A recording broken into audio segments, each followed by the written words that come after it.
J'ai poignardé mon patron dans le dos, littéralement. Avec un coupe-papier rouillé pris sur son bureau, et j'ai regardé son sang couler sur les dossiers confidentiels qu'il avait volés à mon nom. 2 heures plus tard, la police m'a traîné menotté à travers les couloirs de la tour Eiffel voisine. Sous les flashs des photographes qui hurlaient « meurtrière »,« traîtresse ». Mais ce n'était que le début, car en France, la vengeance n'est pas un crime. C'est un art. Et j'allais peindre la mienne avec les tripes de ceux qui m'avaient trahi. Je m'appelle Élise Moreau. Et Paris, cette ville des lumières éternelles, m'a toujours paru plus sombre que les ruelles de Montmartre un soir de pluie. J'avais 35 ans quand tout a basculé. Dans les entrailles d'une multinationale pharmaceutique nichée au cœur du 7e arrondissement. Face à l'Assemblée nationale. L'air y sentait le café brûlé et l'ambition rance. Un mélange qui colle à la peau comme la Seine en crue. J'étais directrice des recherches cliniques. Une femme qui avait gravi les échelons à la force de ses équations et de ses nuits blanches. Pas grâce à des sourires ou des robes moulantes. Mon équipe, des génies en blouse blanche. Des âmes perdues dans les labyrinthes de la science. Et au sommet, lui, Antoine Duval. Mon mentor. Mon amant. Mon bourreau.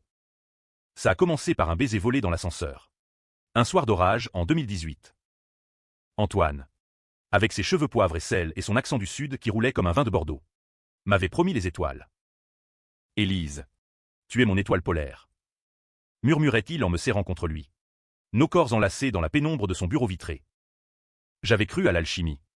À cette fusion de chair et d'idées qui fait les grandes histoires françaises, comme Balzac et ses passions dévorantes. Mais l'amour, en France, est souvent un piège tendu par l'orgueil. Antoine n'était pas un amant, c'était un serpent. Un homme qui collectionnait les conquêtes comme des médailles. Et moi, j'étais la plus brillante d'entre elles. Jusqu'à ce que je devienne un obstacle. Le projet Phénix, c'était notre chef-d'œuvre. Un médicament révolutionnaire contre le cancer du pancréas. Fruit de 5 ans de labeur. J'avais tout mis dedans, ma vie. Mon âme. Mes secrets.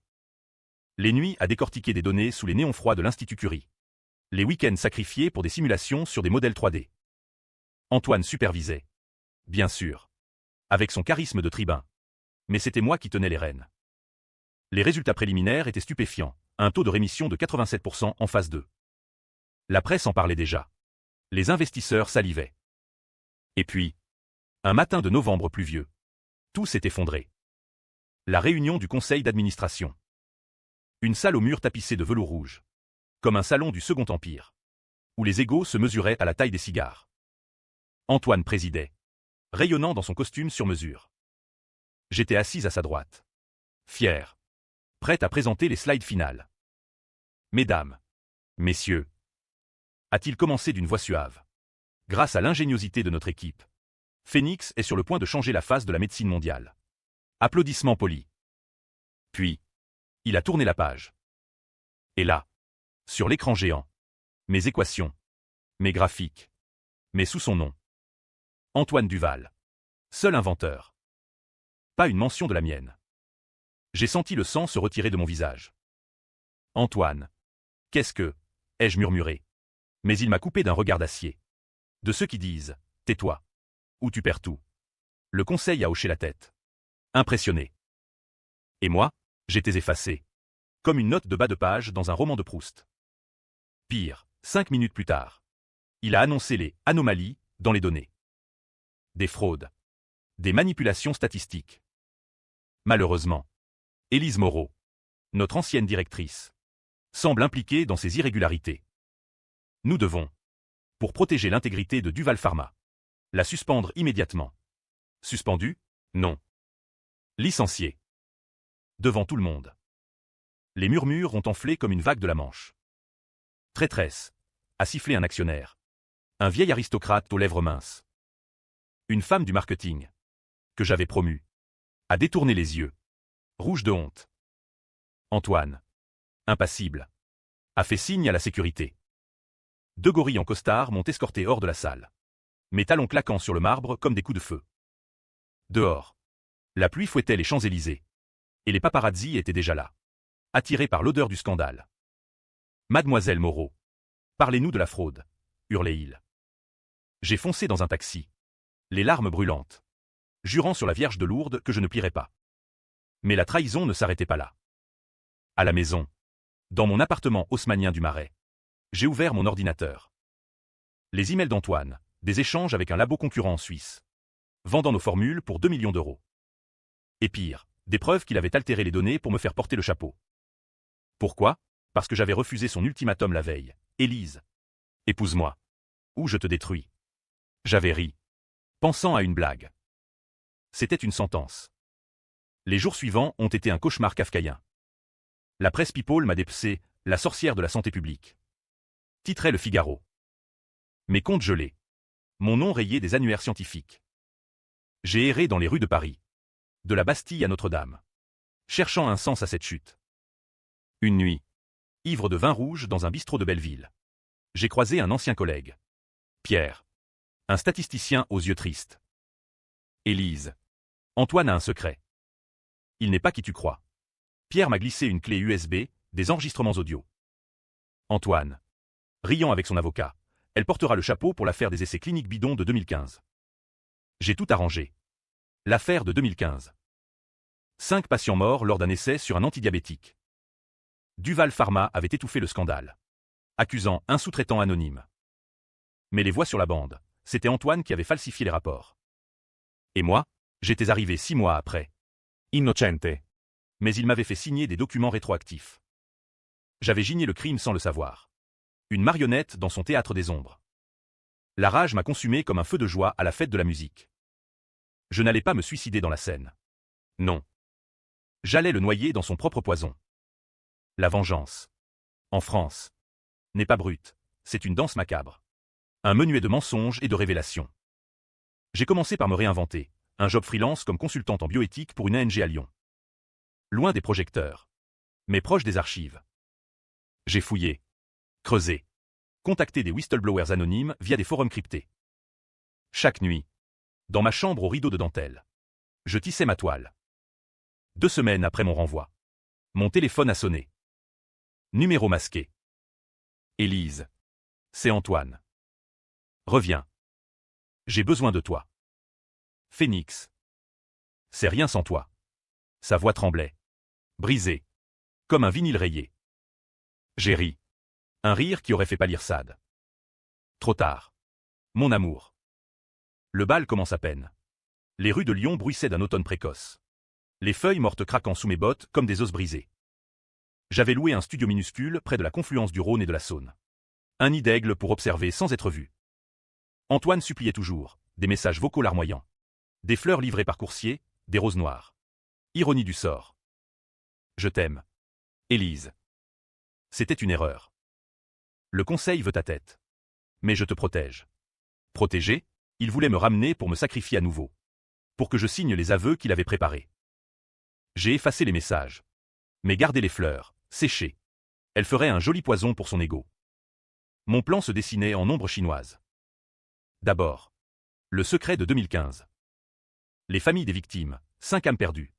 Des ouvriers de banlieue. Des mères isolées. J'ai retrouvé la veuve de Jean-Luc. Un soudeur de Billancourt. Via une association de victimes à Nanterre. Madame Bergeron. Une femme aux cheveux gris acier et au regard de Pierre Ponce. Ma fille de 7 ans demande encore quand papa rentre. M'a-t-elle dit au téléphone. La voix éraillée par le tabac. J'ai pleuré avec elle. Pour la première fois depuis le scandale. Puis, je lui ai promis la vérité.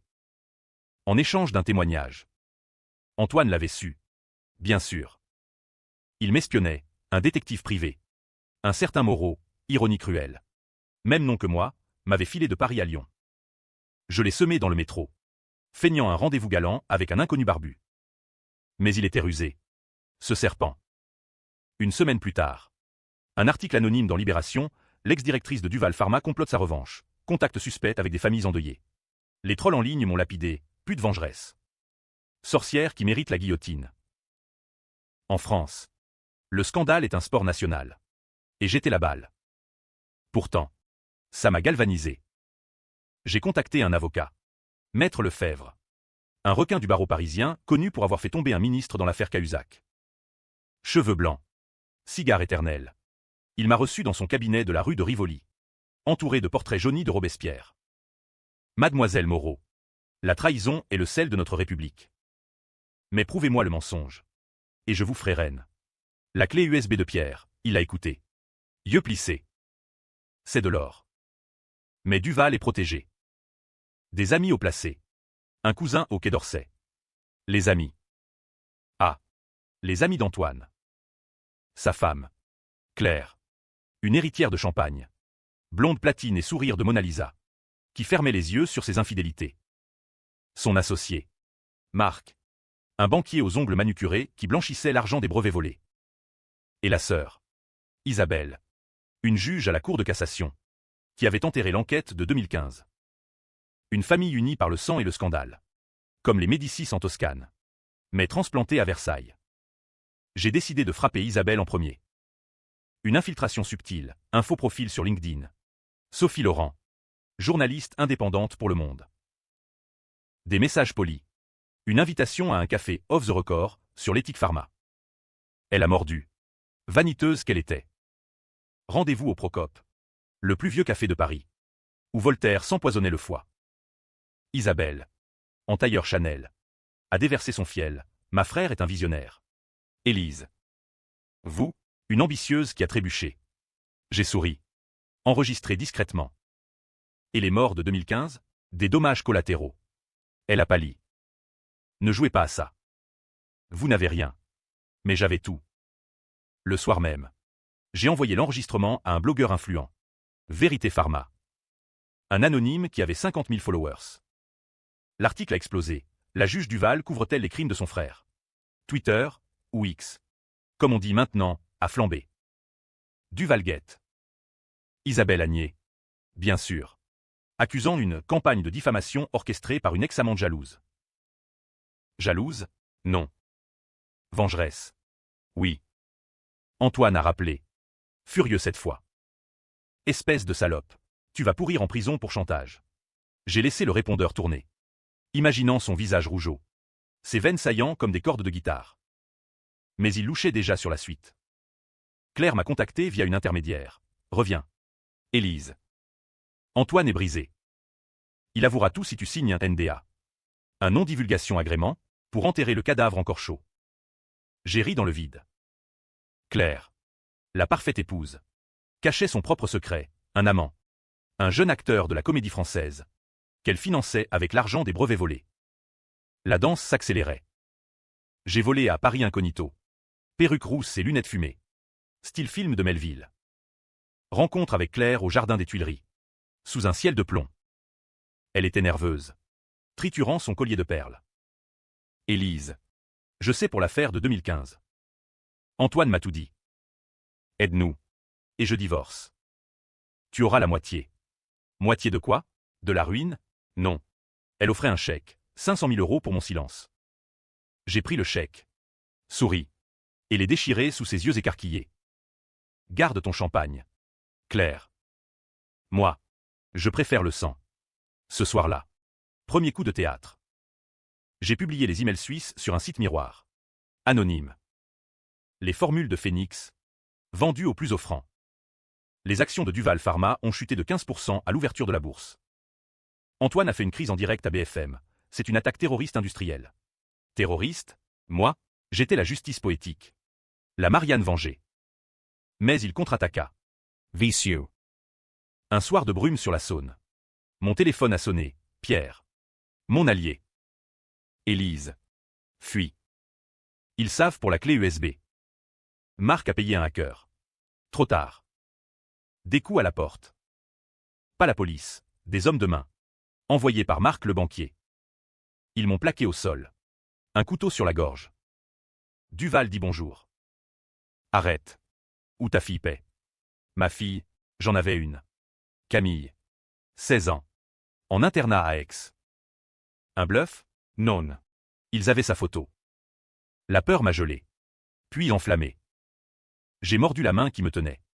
Craché du sang. Et fui par la fenêtre. Sautant dans la rivière noire. Trempé. Je me suis traîné jusqu'à un cybercafé. Envoyant un SOS à Lefebvre. Protéger Camille. Il l'a fait, ordre de protection immédiate. Mais le mal était fait. Antoine l'avait touché. Mon point faible. Et ça, je ne le pardonnerai pas. L'hiver s'abattait sur la France comme une sentence du Conseil d'État. Froid et impitoyable. J'avais fui Lyon pour Marseille. La ville des contrebandiers et des secrets enfouis dans les calanques. Un appartement anonyme près du Vieux-Port. Loué au nom d'une morte, une astuce apprise dans un polar de Simenon. Camille était en sécurité à Aix, sous la garde d'une tante fidèle. Mais ses appels nocturnes me hantaient. Maman, pourquoi les journaux parlent de toi comme d'une criminelle? Je mentais. La voix douce, c'est un jeu. Ma chérie. Bientôt. Tout sera fini. Antoine. Lui. Louvoyait comme un yacht dans la tempête. Il avait engagé une équipe de PR. Des requins de la com, qui transformaient le poison en vin pétillant.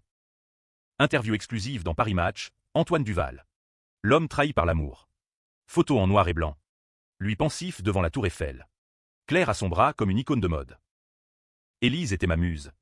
Mais la jalousie l'a corrompue. Les lecteurs. Ces âmes romantiques. Ont mordu, pétition en ligne pour sauver Duval Pharma. Justice pour Antoine. En France. L'opinion publique est une putain versatile. Vendue au plus beau discours. Mais j'avais mes cartes. Maître Lefebvre avait déposé plainte pour diffamation et escroquerie. L'enquête reprenait. Timidement. Sous la pression d'un procureur zélé de Marseille. Un basque au tempérament de taureau. J'ai témoigné en visio. Masqué. Voix altérée par un logiciel. Antoine Duval a falsifié les données de 2015. 5 morts sur la conscience. Et moi comme bouc émissaire. Les familles Bergeron et les autres se sont jointes. Un cœur de douleur qui faisait trembler les piliers de la justice républicaine. Marc. Le banquier. Était le maillon faible. Un week-end à Deauville. J'ai infiltré son cercle, fausse identité. Robe de soirée prêtée par une amie actrice. Le casino bruissait de rires forcés. De jetons cliquetants comme des menottes. Marc. Ivre de cognac. S'est confié à Sophie la journaliste. Duval, un fou. Il m'a forcé à blanchir l'argent des brevets. Les Suisses paient bien. Mais les risques. Enregistrés. Bien sûr. Envoyé à Lefebvre le lundi matin. Le contre-coup a été fulgurant. Perquisition au siège de Duval Pharma. Rue de la Paix. Antoine arrêté pour 48 heures. Menottes au poignet. Photo qui fait la une de tous les tabloïds. Le roi déchu. Titre Le Monde. Claire fuit à Biarritz. Laissant un mot, je ne savais pas. Mensonge. J'avais ses relevés bancaires, virements vers l'amant. Financés par les ventes illégales. Mais Antoine n'était pas fini. Libéré sous caution, 1 million d'euros. Peanuts pour lui, il a riposté avec une arme empoisonnée, la presse. Un dossier secret fuité à Closer, mais fantasme sadique. Des emails intimes déformés. Ou nos jeux érotiques, inspirés de batailles. S'il vous plaît, devenaient preuve de violence psychologique. Élise Moreau. La dominatrice qui terrorisait son amant. Les féministes se sont divisées, certaines criaient au slut-shaming. D'autres à la revanche toxique. MeToo ou vengeance folle. Paris débattait dans les bistrots. De Saint-Germain à Pigalle. J'ai failli craquer. Une nuit. Seul face à la mer Méditerranée. Les vagues rugissant comme les fantômes des noyés de 2015. J'ai pensé à l'oubli. Un saut. Et tout fini. Mais Camille m'a appelé. Maman. Je suis fier de toi. Bats-toi. Ces mots. Purs comme l'eau de source. M'ont redressé. Non. Je ne plierai pas. La vengeance n'est pas un sprint, c'est un marathon de l'âme. Et j'étais en pleine foulée. Prochaine cible, Isabelle. La juge. Elle avait suspendu l'enquête. Arguant manque de preuves. Mais avec l'enregistrement du Procope, Lefebvre a saisi la Cour de discipline judiciaire. Scandale. Une magistrate impliquée dans la couverture d'un homicide industriel. Isabelle a démissionné. Brisée. Publiant une lettre ouverte, mon frère m'a manipulé. Élise. Pardonnez-moi. Pardonne, jamais. Mais utile. Oui. Antoine. Acculé. A tenté le grand bluff. Un rendez-vous secret. Arrangé via un prêtre, oui. Un curé de Saint-Sulpice. Neutre comme la Suisse. Église vide. Odeur d'encens et de cire fondue. Il est entré. Pâle. Les épaules voûtées. Élise. Arrête.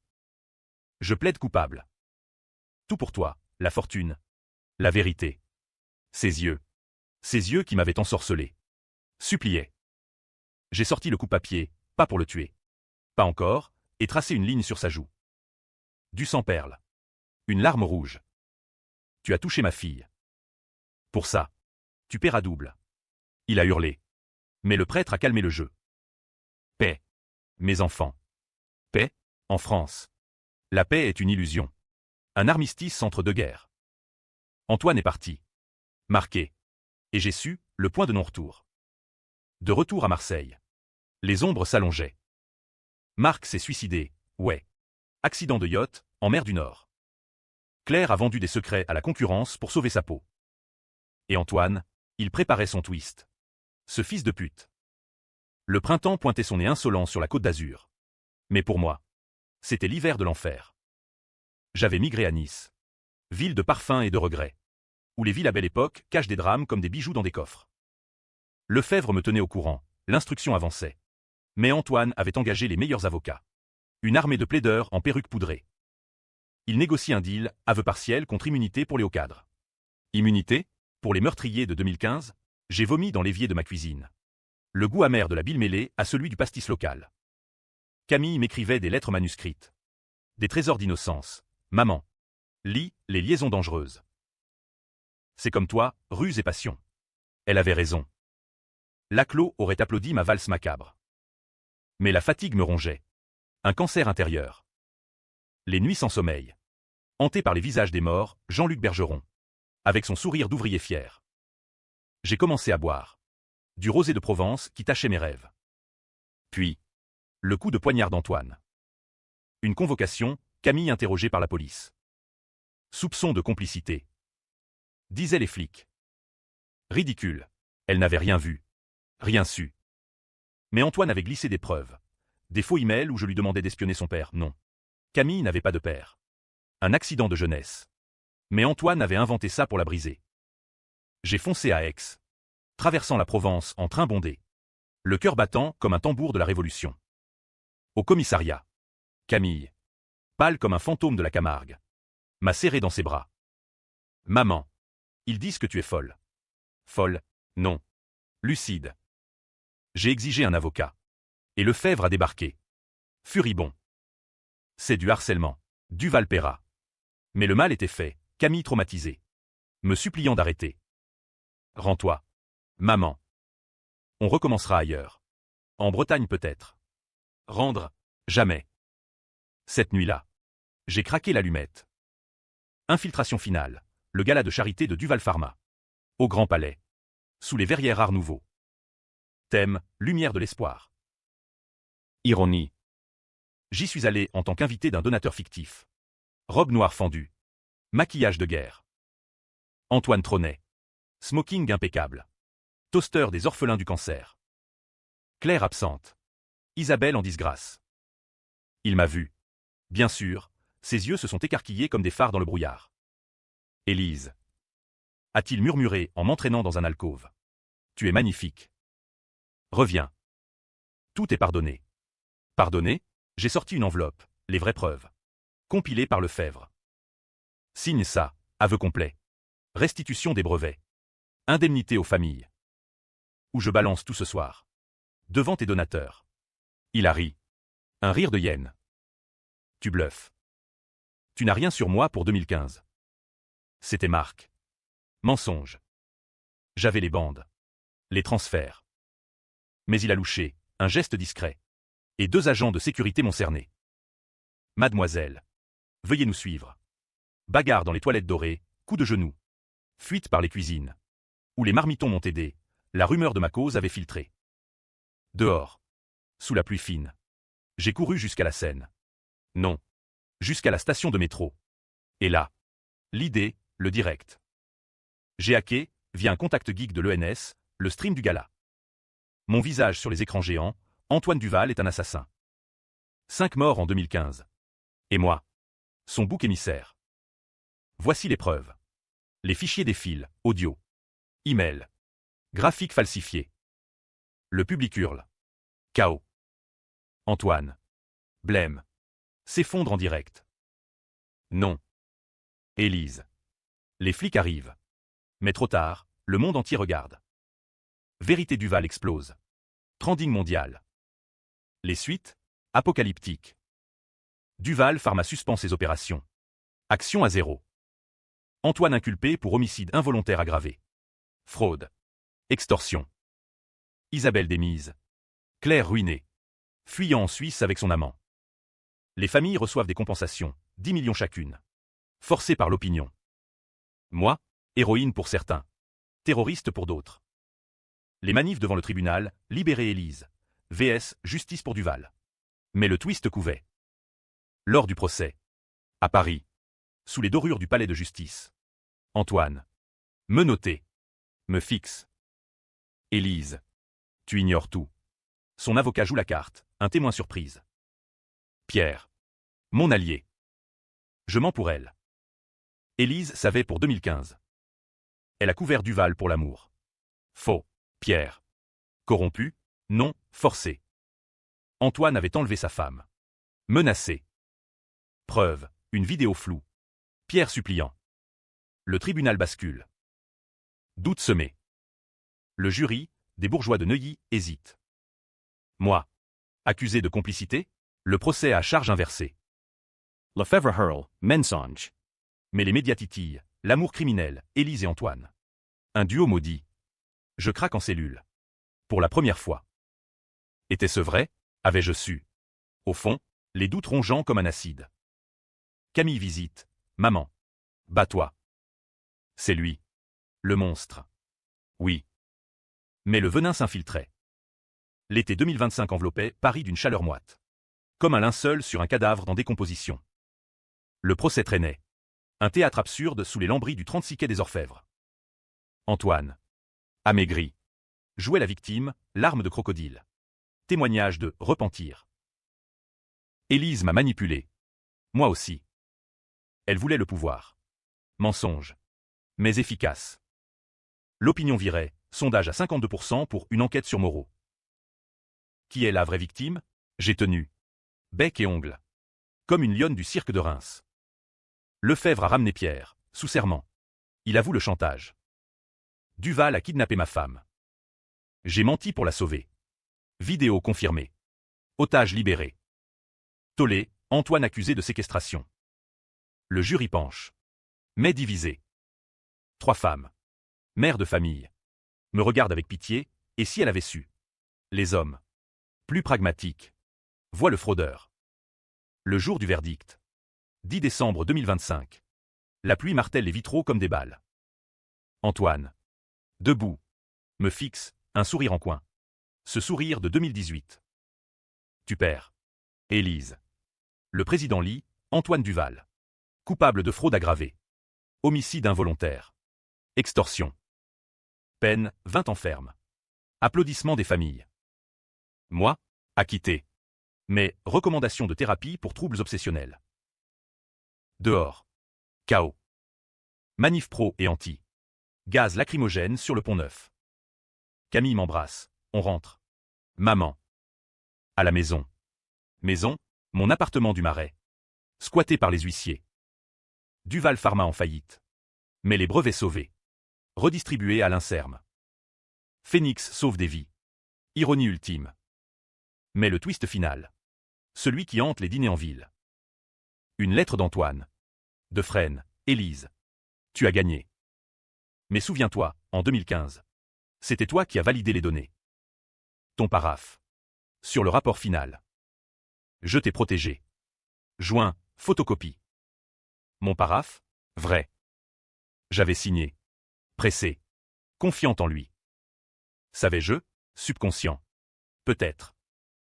Complice involontaire? Le doute me ronge. Nuit après nuit. Vengeance accomplie. Mais à quel prix? Paris brille toujours. Indifférente. Mais pour moi, les lumières sont ternes. Camille grandit. Étudie la médecine, pour réparer. Maman. Réparer. Peut-être. Fin, ou début d'une autre danse. En France. La vie est un roman inachevé. Et la mienne. Un polar sans happy end clair. Ai-je été justicière ou monstre? À vous de juger.